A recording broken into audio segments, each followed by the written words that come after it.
Hi folks, it's Danny at Bradley James Classics, and we have a project opportunity for those who perhaps would like an Austin A40 but have got the skill set or have got the desire to get involved in a project restoration. Now the car itself is a 1962, registered in September.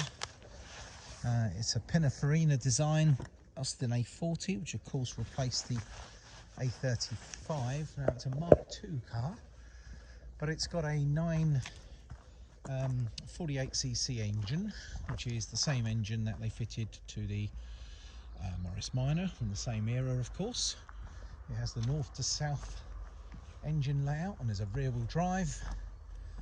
And despite the fact that this car clearly requires some TLC, here at Bradley James Classics we do our very best to make sure that we give every car an opportunity to continue, and quite often we'll buy a car and it does entail us having to take the old car away. Now the good thing about this particular car, bearing in mind all we've done is wheeled in, a quick look on the ramp and just to see it for what it is, we obviously can tell that the car will require seals. If you have a look down here you'll see why. However, we've been able to take a couple of photographs underneath of some of the more concerning areas if they were corroded around the structural, things like suspension, etc. And actually it's solid in a lot of other areas. It's just really blatantly in need of repairs to the seals, well actually replacement seals, and I think more so on the driver's side the repair to the bottom of the door would be useful. As you can see, that has bubbled up and blown up. Good news is panel availability for these old Austins is good, so chances are with a pair of new seals the car would immediately look a lot better. Now it's got with the age of the car, it's got one of those old-fashioned transferable number plates, albeit we don't like to get involved in taking an original number plate off a car. That could certainly go a long way to help fund this project. Not that I'm any expert in number plates, I can't imagine an X is going to be a popular initial in Britain. So back to the car itself. Now a little bit of history with these. This was back in an era where they were using a number to denote the approximate brake horsepower. So an Austin A40 was somewhere near 40, it was in fact 37. And another little interesting snippet, this, I believe I'm right in saying this, but I think this was the first little Austin that didn't have a county's name like previous Austins. For example, an Oxford, a Cambridge, so on and so forth. The simple engine to work on, the A series engine. In the Mark II guys, they did make some changes. The wheelbase on a Mark II was about 3.5 inches longer, meaning you had a bit more room for passengers. They also did away with the Zenith carburetor and started using the SU, which some might prefer and find them easier to tune. They also had a new front grille on the Mark II, and the dashboard was redesigned. Also with the Mark II, you have completely hydraulic braking system, whereas the older car did have semi-cable brakes. Now, in regards to the bodywork, it's fair to say that if you didn't mind some natural patina, you could keep it as is, repair the seals, paint them and use the car as is, or if you're looking to restore it to former glory, you could repaint the whole car. So I'm going to walk around slowly to give you an idea of the condition of the paintwork now. I think it's fair to say that these seals have seen better days, and this door needs a repair at the bottom.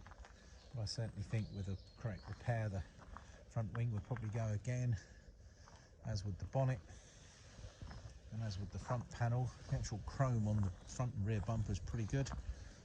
I think with a repair at the bottom, this near side Front wing would go again, as would the door. We know about the sills, and that sill repair would be required right back to the back arch, but other than that, the back panel is certainly pretty decent.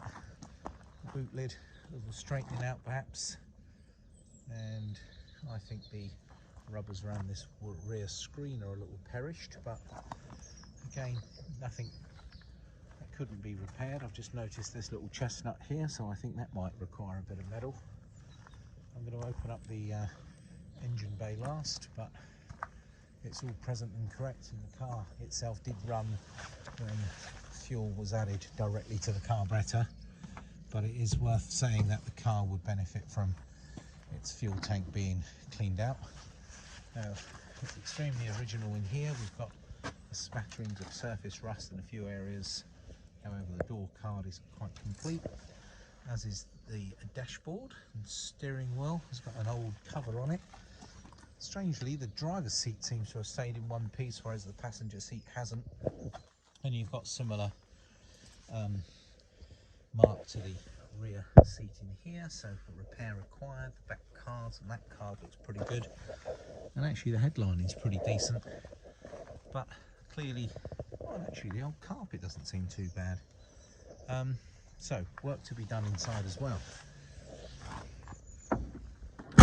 Well folks, hopefully this walk around video gives you an idea of what this project might entail.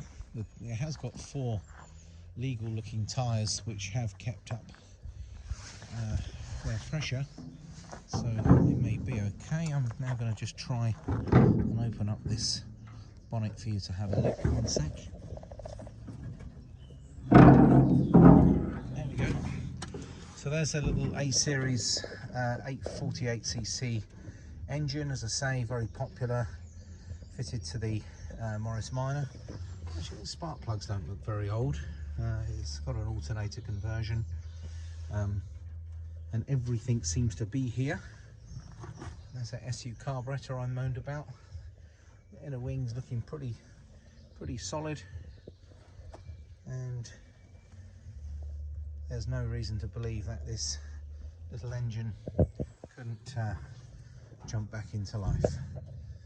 Well, that's the inside of the car looked at too.